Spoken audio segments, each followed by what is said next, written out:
How's it going, everyone, and welcome back to my channel, and welcome to episode 3 of Travel Questions. Now, my previous video I talked about culture shock, the culture shock that I faced while I was living in China. Now I'm back here, and today we're going to talk about reverse culture shock. Now, if you don't know what reverse culture shock is, it's culture shock that is reversed. No, pretty much reverse culture shock is you're living in another country for several years, you really adapt to that country, then you come back to your home country and things are a little different. It's not quite as what you remember. You adapted so well to that culture, then you come back to your home and you kind of have to readjust to your own culture. So I'm going to talk about my experience of reverse culture shock. Let's get started. Okay, so my experience with reverse culture shock is maybe a little different than most people. So I'm going to be looking at my phone the whole time because I wrote down a few things so I don't forget. But you know, I was lucky enough to have an organization that paid for my trips to come home every summer. So every summer I'd come home for 2 months and I would fly back to China. So I wasn't completely deprived of American culture. So it's not like a huge, so I'm not very reverse culture shocked while being here. But I did think of 2 things that kind of I'm still getting used to while being back here in America. And the first one is how much and how open we talk politics here in America. Now, don't worry, I'm not going to get all political, or this isn't going to be a political episode or anything like that. But it's just really surprising how much and how open we talk politics. Like in China, they don't do that at all. And again, I'm not going to talk about Chinese politics at all. That you can do your own research on that. I don't want to say anything on that. But yeah, their politics, they just don't talk about it. It's more of acceptance, like it is what it is. While here in America, we talk, we fight, we argue all about politics, which again, don't get me wrong, like I think it's beneficial. I think it is good that we talk about politics. I think that both sides of the party should get together and talk. I think this is how solutions are found. This is how we can become a better country. But our talks are more like arguing and fighting, and not a lot less problem solving. But again, that's all I'm going to say about that. I'm not going to get into politics, but that's just something I kind of forgot, is just how open and how much we talk politics here in America. The next one is the size portions for food. Oh my gosh, I'm still getting used to this. When I'll go out to dinner and order just like a normal meal, and oh man, our portion sizes are so big here. I guess my stomach is still used to China because I can never finish all the meals. That's like, I'll get full off of the appetizers, and then they still bring me my dinner. I'm like, oh, this needs to be boxed. And then they're like, do you want dessert? Oh, I am so full.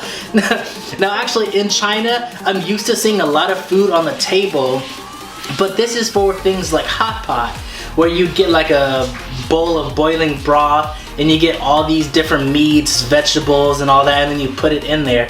But normally for these situations, you're with like 5 of your friends all sitting around, and you're sharing, you're putting the meat in and you're all reaching at the same time. So I'm used to seeing a lot of food on the table, but I'm not used to having a big individual meal just for myself. So that's something else that's kind of shocking for me. So another thing about reverse culture shock has to do with how you've grown, the things that you do differently, the things that you see differently. So I wrote down a list of things that my friends and family have told me that they've noticed about me, what's different about me, and they will tell me this, and I'm like, okay, I guess I can see this. So here's just a few things that they've mentioned. The first one is that my English spoken language is different. Like, it's easier for me to forget words or say bigger words, more complicated words. It's harder for me to say longer sentences, like I'll have a pause or I'll forget something. And I mean, I was living in a country where they don't speak English. English isn't the primary language. Now, don't get me wrong, still a large majority of my conversations were in English, but I was speaking to Chinese people who English is either their second or third language, or they speak like very, very, very little English. I was an English teacher, so I had to dull my vocabulary a lot.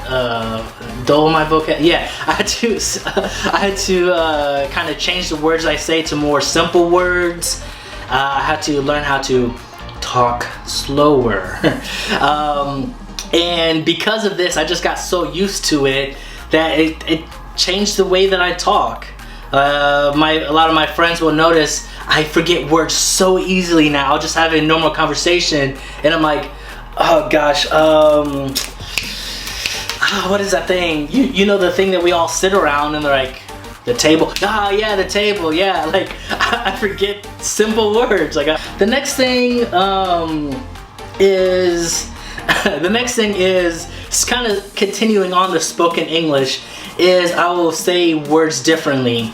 So the English that I was teaching in China was written in British English. All the textbooks were British English. All the listening activities were all in British English. And the vocabulary was British English. So I had to teach British English to my students. Now, a lot of times when it'd be like a vocabulary word like French fries, I would try to explain both. Like, okay, in England they say chips. In America we say fries or French fries. But I just got so used to teaching it over and over. A lot of my friends while I was in China were from England, from the UK. So I just kind of adapted. So now I say like American football, well, like right there, like I call American football, I call football American football, and I call soccer football. So like, oh, let's go play football down at the pitch, you know, like I'm talking more British, I guess, British English. The next thing that I've noticed is my sleep. Oh my gosh, I've been struggling with sleeping. So I've been back in America for a little more than a month now. I think maybe about a month and a half, I think it's been, and I'm still not sleeping very well. Now, this is definitely not jet lag. Normally it takes me about 2 weeks to get over jet lag, but again, a month and a half I've been back.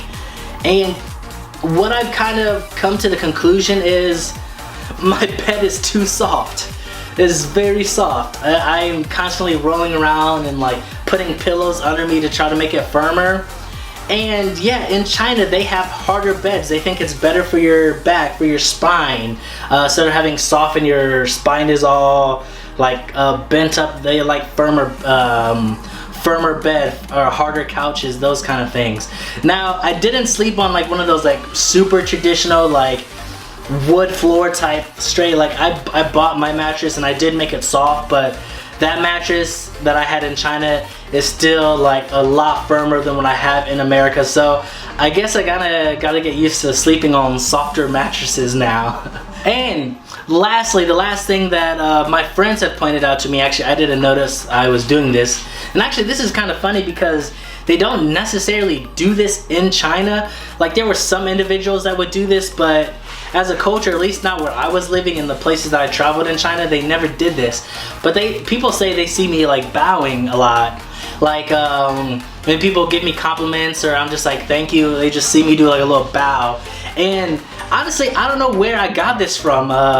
In South Korea they bow, but the last time I spent a large majority of time in South Korea, like I've traveled there several times, but in 2014 I studied abroad in South Korea and they're bowing all the time. And then I guess I was just in Japan a couple months ago, but I was there for 10 days and they bow. But they say they notice that I do a lot of bowing, and I never caught myself doing this, but like my friends, like they'll say something like, oh Ryan, nice shirt, like oh thank you, like they say I bow. So I guess that's something else that I've added, changed about myself. But yeah, I mean, this was my reverse culture shock experience.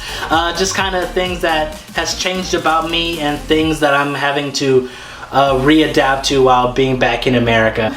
But I'm curious, have you ever faced reverse culture shock? Have you lived somewhere then come back to America and things just aren't quite what you remember? Let me know in the comments down below. If you guys enjoyed this video, give it a like, subscribe to my channel, and all that fun stuff. I hope you guys enjoyed my video, and I will see you guys next week. Goodbye.